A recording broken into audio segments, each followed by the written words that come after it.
And this is proven, or this concept is addressed in the Quran when Allah subhanahu wa ta'ala says, وَلِلَّهِ الْأَسْمَاءُ الْحُسْنَى فَادْعُوهُ بِهَا. To Allah belong the most beautiful names, so invoke Allah using those names. وَلِلَّهِ الْأَسْمَاءُ الْحُسْنَى فَادْعُوهُ بِهَا. Make dua using those names. This is in the Quran.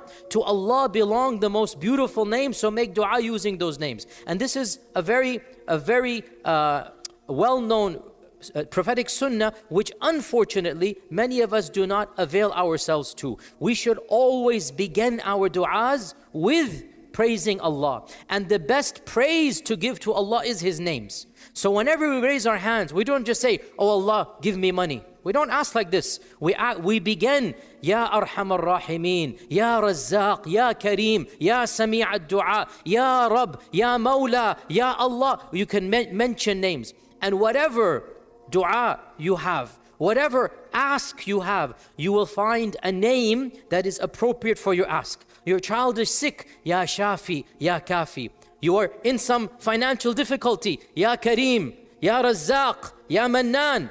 You are in any distress, Ya Hannan. Whatever your pain is, whatever your ask is, you will find a name of Allah that is munasib, that is in sync and in harmony with what you are asking. And this is what Allah is saying. And our Prophet ﷺ, therefore, according to this interpretation, and again there's many interpretations, we're not going to go over all of them, but go over some of them quickly. According to this interpretation, it's not one name, it is the concept of names. And so we should not understand Ismullah al-A'zam as the one greatest name of Allah. Rather, every name of Allah is A'zam when you use it. Whatever name you use, it becomes the A'zam name. So that is another interpretation. A third interpretation, which is very similar to this one, it's really the same concept, and that is that it's not the name that you choose. Rather, it is your own humility, your own ikhlas, your own khushu', that when you invoke Allah subhanahu wa ta'ala with any of His names, your khushu' is what counts here.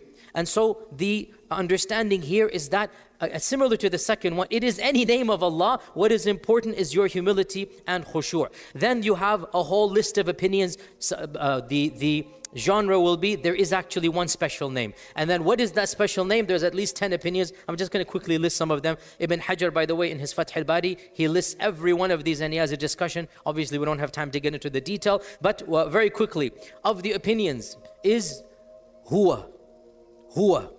Some say huwa. And of course, there are some groups that say huwa. In reality, huwa is not a name of Allah. It is a pronoun. And so we don't agree with this, but Ibn Hajar lists it and it is there. Some people did say it. Of the opinions, Allah, the name Allah itself. And they say this name is the only name that appears in every hadith that I just mentioned, which is actually true. The only one name that appears in every single hadith without exception that mentions Ismullah al-Azam is the name Allah itself. And they say the name Allah is the most common name in the Quran. How many times does it occur in the Quran? Who knows? How many times does the name Allah occur in the Quran? Yes. 300, 200, 400. Add another 0, 3,000 times. The name of Allah occurs around 2,970 something, 2,970, 3,000, roughly 3,000 times, ballpark figure. The name Allah, I mean, think about it. Every page has the name Allah multiple times. Then the Quran, our printing has 600 pages. Every page has at least 3, 4, 5 times the name of Allah. How can it be only 300? That means every 2 pages once Allah's name occurs. No, the name of Allah is 3. There is no other name that is anywhere close in ballpark. No other name. Only the name of Allah, it occurs in the 4 digits, 3,000 plus. Every other name of Allah, maximum 2 digits. 50, 60, 70 times, maximum. No other name of Allah occurs even more than 100 times, except the name Allah itself. So the other opinion, the name Allah is Ismullah al-A'zam. And the name Allah also is Allahumma. They're the same name. Because in Arabic, Ya Allah becomes Allahumma. So Ya Allah is the same as Allahumma. That's why you do not say Ya Allahumma, that is wrong. The Arabs, pre-Islam, They venerated the name Allah so much, they made a special Ya for Allah only. And that is Allahumma. In other words, Allahumma means Ya Allah, same thing. That's why you do not say Ya Allahumma, because you're doing a double. It doesn't work that way. So the other opinion, it is the name Allah. The next opinion, what are we now for? The fourth opinion is the grand name of Allah is Al-Hayy Al-Qayyum.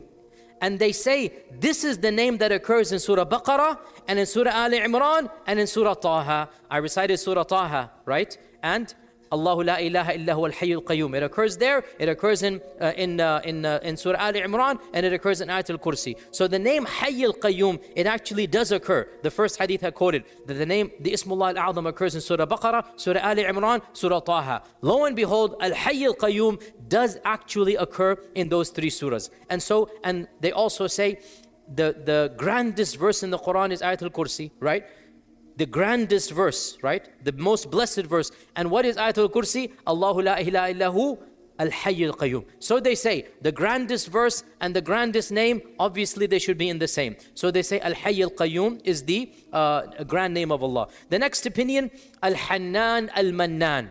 And that occurs in the second hadith I quoted. Al-Hannan al-Mannan. Al-Hannan means the one whose mercy is very powerful. Al-Mannan means the one who gives and gives and gives. So Hannan and Mannan. Then there are other opinions as well. I'm just going to go over them. Badi'u as-samawati wal-ard, Dhul Jalali wal-Ikram. Allahu la ilaha illa hu, Al-Ahad as-Samad, Alladhi lam yalid wa lam yulad wa lam yakul lahu kufuwan ahad. That's a whole opinion by itself. Another opinion, Rabb. The name Rabb.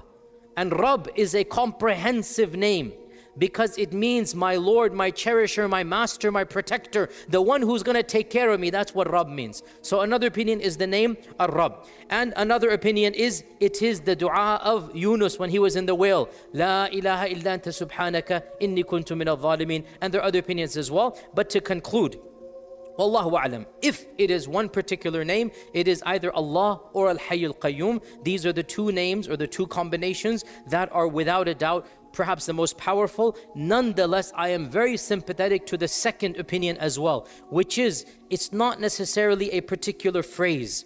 It is your niyyah, your ikhlas, and using the right name of Allah.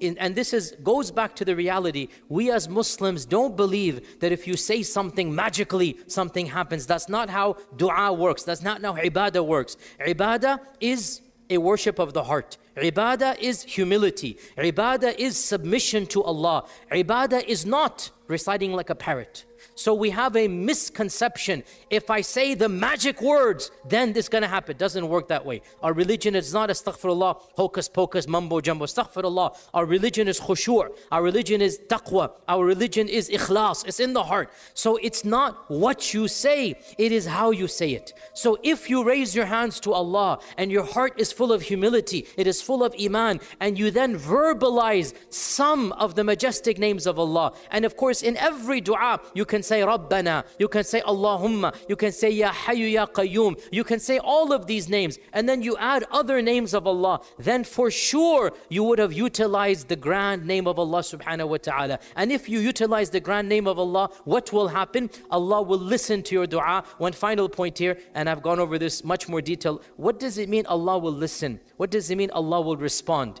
If you say Ya Hayyu Ya Qayyum, I want $1 million right now, and you think this is Ismullah al-A'zam, will I go home and find $1 million in my bank account? Maybe I will. I hope I will, inshallah.